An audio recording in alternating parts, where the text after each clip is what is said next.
All right, guys, welcome back to H&M Racing Channel, sponsored by Extreme Hobbies. Hosim M13 is officially done.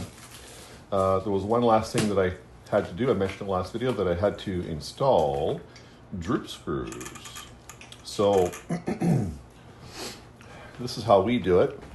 Seems to be working for us with the small cars. I'm sure other people do it differently. But so I have installed droop screws.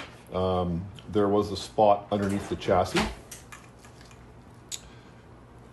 right there, but there was no droop screw and no hole.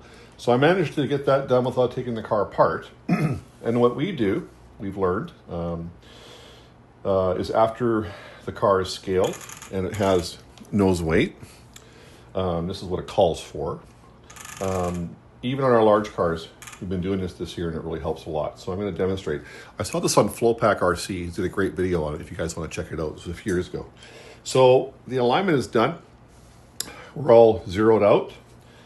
How I do my straightness is as long as the wheels are even in the chassis, I will do it like this, and I will have a level across here, and I will aim to have the steering level.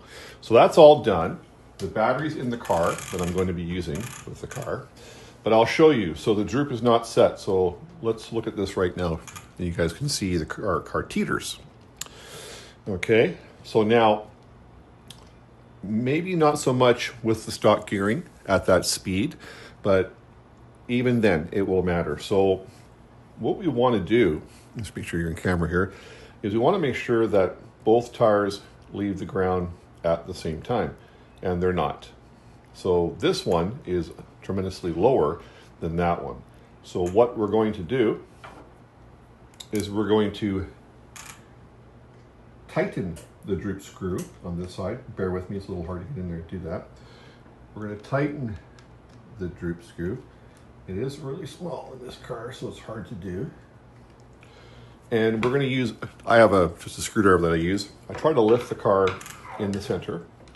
And sorry, get my glasses here. Okay, and we will try to make sure that both wheels leave the ground at the same time. It's still not, so I'm going to have to go tighter with this. It's very difficult on the small cars because the droop screw is really tiny. So it's really hard to get that going. But that's the gist of it. We're going to, I have the wrong angle here. There's things in the way. So anyway, that's how we do it. So what I'm going to keep adjusting that on the front end here until when I lift this car in the center, both tires leave the ground at the same time.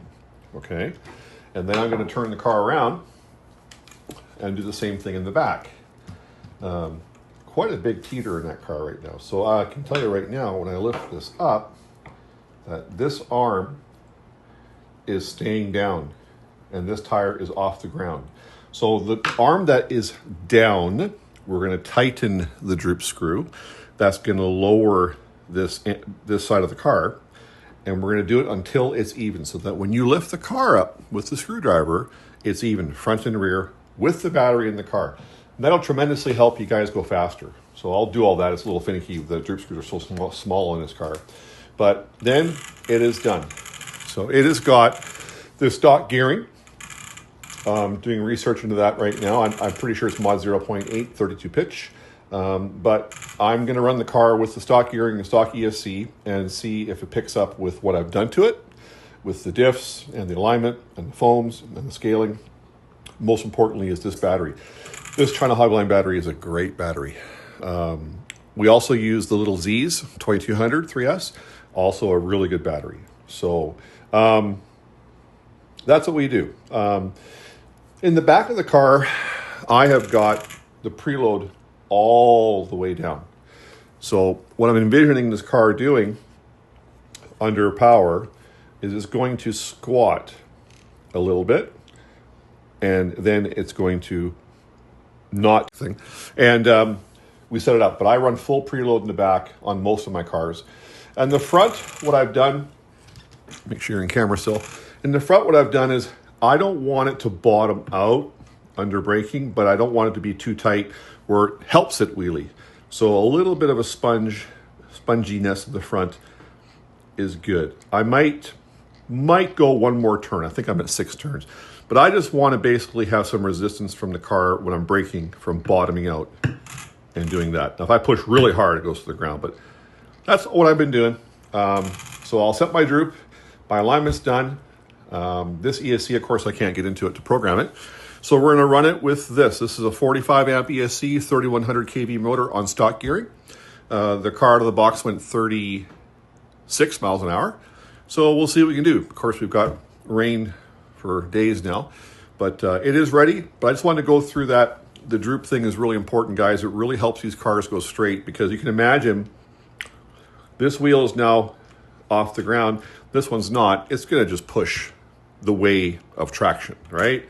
So we've got to get it even.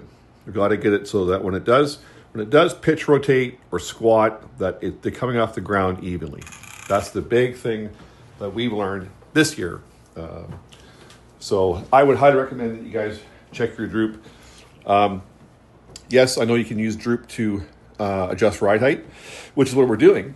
We're adjusting the ride height so that the tires leave the ground evenly if it hits a bump or a rock, or if it tries to wheelie, either way. The Bandit, with the wheelie bar, went 81 off and on 2 wheels, but there is no droop adjustment on the Bandit, right? So try that out. Might help you. It's a little finicky sometimes, because sometimes when the wrench goes in and you adjust it, you pull the wrench out, it's tough to pull the wrench out and it changes it. But make sure that your tires are leaving the ground when you use a screwdriver or your hand evenly. All right. Anyway, that car is done. So we're going to do this and we're going to put it away, and I'm going to start rebuilding some of the big cars, and I'll do some videos on that. Okay. Thanks for watching, guys. Appreciate it. Talk to you later.